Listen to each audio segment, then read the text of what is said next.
You sitting at home, you watching YouTube videos, and your life is passing you by. You keep procrastinating, asking yourself over and over, should I lease a truck? Should I buy my own truck? I'm about to tell you from my experience right after this. Rolly Gang. What's up, Rolly Gang? Purchase your tracks today.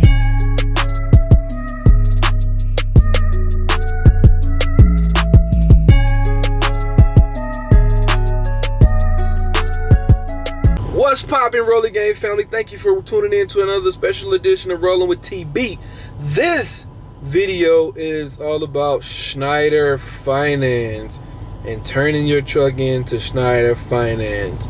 So, few video, I don't know. This video right here is the actual day and time, everything I turned in my Schneider Finance truck, the issues that I had, everything I was going through, so we don't gotta go back over that. But I'm gonna tell you, the process was pretty easy turning in my Schneider Finance truck. You just gotta go to one of their terminals, not one of their terminals. You gotta go to one of their terminals that has SFI, the truck sales dealership people, whatever you call it. And I took mine to Phoenix, Arizona. I remember they had one in Green Bay, they had one in Charlotte, North Carolina. I took mine back to Phoenix because that's originally where I got mine from. Hold on, you know what? Let me stop talking. So what I'm about to do for y'all right now is I'm about to give y'all the real, the raw, the authentic. I'm about to give y'all the numbers. And basically we're going to put the numbers on the screen right there. Yeah, right there. Be perfectly fine for right now. So if you're looking, I owed $11,475 off the bat. You know, Schneider Finance, man, they busting heads, man. You turn in your truck before your contract is over, they busting heads. So if you look, delinquent payment balance $3,731. If I'm not mistaken, I told y'all in the last video, in the repo video, that I got behind on my truck note to the point where I couldn't pay it. And I think that's the delinquent payment balance. That's what that is. The MMA balance was $4,000, $188, and I think those were a bunch of repairs, if I'm not mistaken. And then you got the late and other fee balances. That's $1,000, $1,574. Then last but not least, we got the remarket fee to, I guess, get a truck back to somebody else. We got all of those things. So it's not nothing to really be scared about. It is if you got $11,000 to pay. It is. They give you a couple options, as y'all can see. One of the options is you pay $50. If you pay $50 a week, it'll take your discount 15%. You pay $100 a week, it'll take the discount down 30%. Or you can make a one-time payment. I think my one-time payment was like $6,000. All right.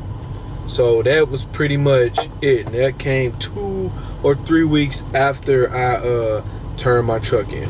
All right. So now we back to me. All right, y'all. So listen, this is where it gets interesting. You have 30 days to reply. And, you know, like I said, I'm going to give it to you real, raw, and authentic. I didn't reply within 30 days. Damn. Don't get me wrong, I probably could have got $50 or $100 a week, but at that time, I was just, my mind was so many other places. So I didn't respond in 30 days. So then I think probably a few weeks to a month later, I got an email from collections people. The email from the collections people basically saying that you owe us a certain amount of money. You owe Schneider Finance a certain amount of money. We coming to recoup that. And this literally came in like January. That letter literally came to me in like January. So I didn't respond in January, didn't respond in February, March, April. Coronavirus stuff started happening. May, I didn't respond. They sent me one more letter saying that if we don't hear from you within by I think it was like June the 5th, something like that, then we gonna get a lawyer involved and something about a lawyer. You know, I got scared after that. I'm like, dang, a lawyer? So they about to sue me. I'm gonna have to try to get a lawyer, attorney. I'm gonna have to go to court, all this stuff for this $11,000. So then I got a letter in the mail from an attorney from them saying that my customer has done everything they can to reach out to you. We haven't heard anything from you. We need a check payable for $11,000 by such and such date, or we'll see you in court. We'll do you up. So I got super scared. I'm not gonna even lie. I'm like, man, at that point, I was trying to get a house. So I was like, I can't have this go on my collections. I can't go to court right now. So let me just call them and see what I can do.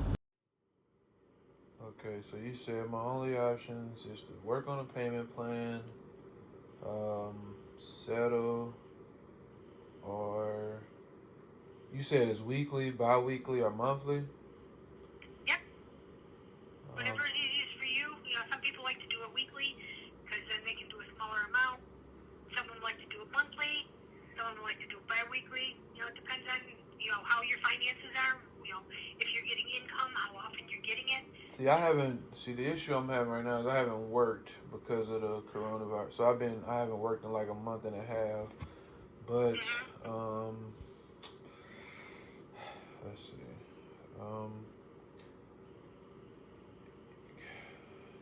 Is it any way you can see if they'll settle for $4,500?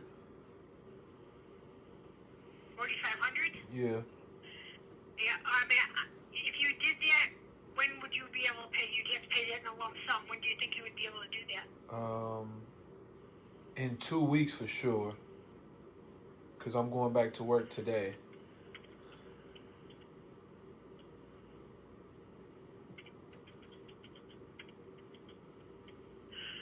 Well, I can present it. It's kind of low, but I certainly can present it to them. They're not usually too accepting at payments that low, but let me see if I can get them to do it, and then I will get back to you.